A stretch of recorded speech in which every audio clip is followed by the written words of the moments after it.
Is the red pill obsolete? Recently, Sarah Dawn Moore released a video attacking the red pill, and one of her main claims in this video is that the red pill was obsolete and even detrimental to men. However, don't take my word for it. Here it is in her own words. Personally, I believe the red pill's purpose has been served and its era is now coming to an end. Unfortunately, it's become a shield for many men to express their anger and ridicule others, straying far from its original intention. Initially, it was crucial for men to understand the social realities, stand up for themselves, demand respect, and grasp the social game that women played. However, many men failed to absorb any further lessons, clinging on to harmful ideologies and forgetting the essence of what true manhood is. The usefulness of the red pill seems to have expired, but its decline is part of the growth process, I believe. I often believe that men need to graduate from this space as it's just a passing phase in their life.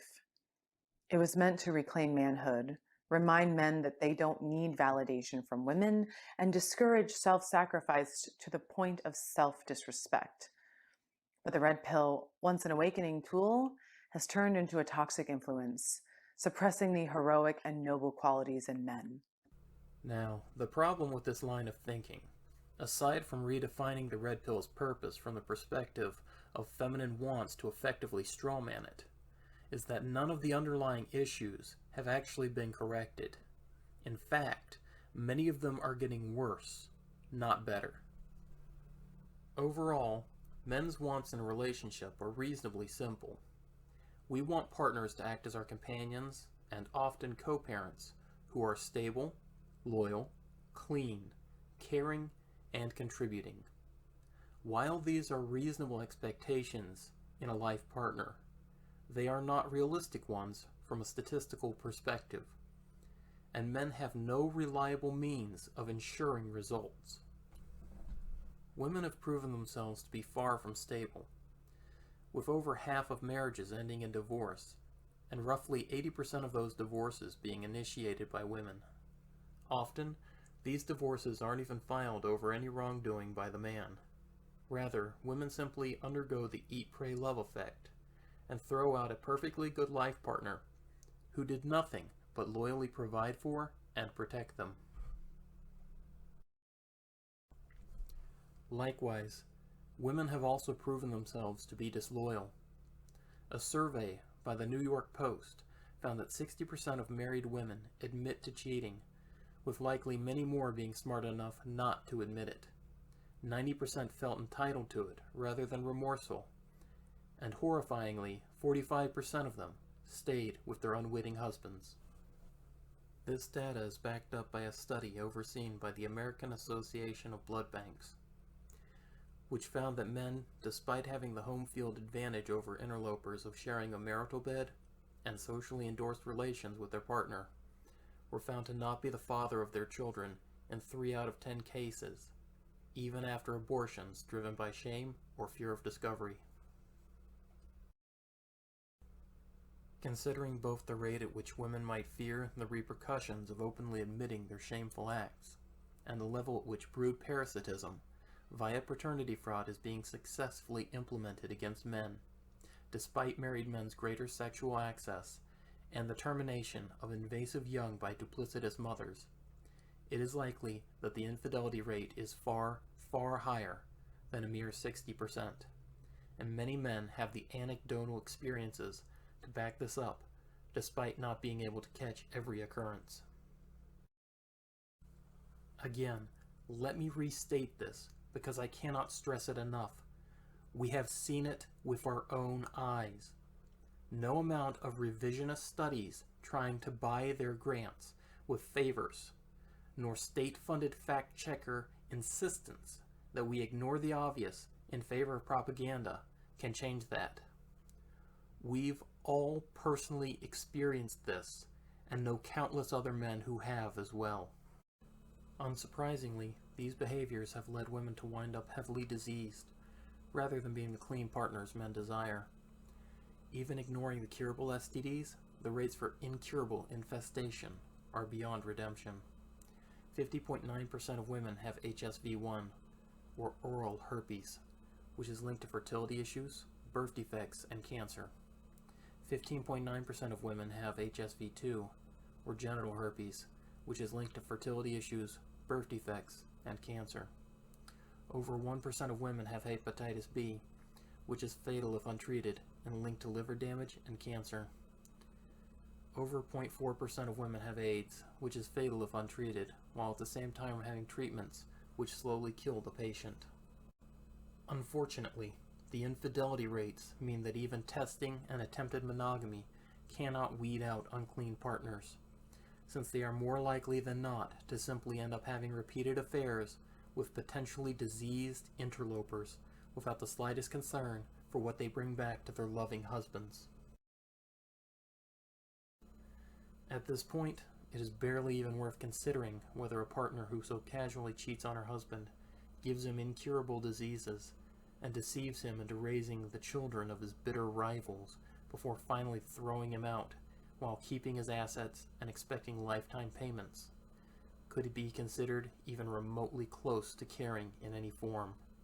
So I'll leave it up to the viewer to research domestic abuse rates against men and the alarming number of life-ruining false allegations levied against men even before the social fad of Me Too. So, if women cannot fulfill our desires for a stable, loyal, clean partner, nor can they be counted on to reciprocate any emotional investments we make in them, can they at least contribute some other value to the lives of men? Largely, no. Women no longer provide the utility a division of labor once offered from housewives who cooked and cleaned once did, nor do men require it in our heavily automated age. At the same time, men don't even need most of the money men produce, much less do they require the second income a working partner can provide. So the contributions of the scrawny, frail, and squeaky pseudo-males that feminism has made of women really offers little of interest to most men. Neither do women make good partners for men seeking to become parents. They are too disloyal to reliably provide us with our own children. Likewise, they are too diseased to reliably produce healthy children. Further, their obsession with brutally terminating over a fifth of all their own children before birth shows a disconcerting inability to care about their own children. Finally, the outcomes of single fathers versus single mothers in child rearing shows they aren't even competent to raise our children, even if they could bear them undiseased and without murdering them. This just leaves recreation. Unfortunately, men and women are mismatched in this arena as well. Not only do our passions and interests deeply differ, but even our ways of understanding the world and interacting with others are heavily incompatible. And the shallow hedonism of recreational intimacy is, frankly, nothing more than an overpriced, tedious, risky, and often unsatisfactory substitute for what men can do better for themselves on their own. Now, none of this is to portray men as unerring angels. We have our own faults, to be sure. However, no amount of whataboutism can change the obvious results of even the most basic of cost, risk, benefit analyses men automatically face before even having factored in their preferences and partner compatibility. In short, you're unworthy of the loved ones you have betrayed. So, what then is the future for men and women going forward? Now that the cat is out of the bag, there really is little to no hope of ever going back to the way things were. Men don't want the tedium of enforcing some kind of Handmaid's Tale-styled Western Sharia. All we can do now is adapt to the situation as it currently exists, which is why the red pill is here to stay. So what does that mean? First off, the red pill is not, and has never been, about being a better man for women. Instead, it is about understanding the nature of our reality, and choosing how we would be best served in our reactions there too. It is a conscious choice towards self-preservation over self-sacrifice, of abandoning the delusions of nobility inherent in giving one's life for those who couldn't care less whether you lived or died. The overall consensus most of us have reached from this is simply to walk away peacefully, to live our own lives. According to Pew Research Center, 63% of men ages 18 to 30 are electively single. Given that bachelorhood is habit-forming, and men's biological drive to find suitable companions with which to reproduce diminish beginning around age 30, this is unlikely to do anything but accelerate. Now, this is not any expression of rage, hatred, nor spite against women. We merely seek to respect ourselves as people, rather than sacrificial utilities. And while some might try to shame us as selfish for this, it is actually far less selfish to live for oneself than for you to expect someone else to live and die for you. One day soon, we may solve these issues permanently with pod babies and automated wives. But for now, we simply wish you the best in your Tinder-fueled mommunes. This may not be the fate you currently want, but it is the one you spent an entire lifetime building, and it genuinely broke our hearts to see it. Waiting until your 40s to finally be ready to settle down is far too little, too late, to settle down with men your own age, much less settle down with younger men. You are down to 12% of your eggs by 30, and 3% by 40, while having reached the absolute zenith of your accumulated STDs.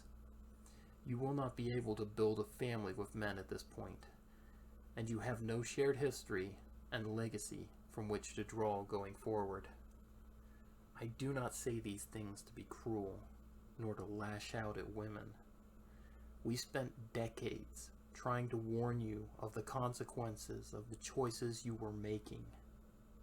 We were trained since birth to fight dragons, only to watch in horror, powerless, as you gleefully climbed into its waiting maw, openly mocking us as you were chewed up and consumed.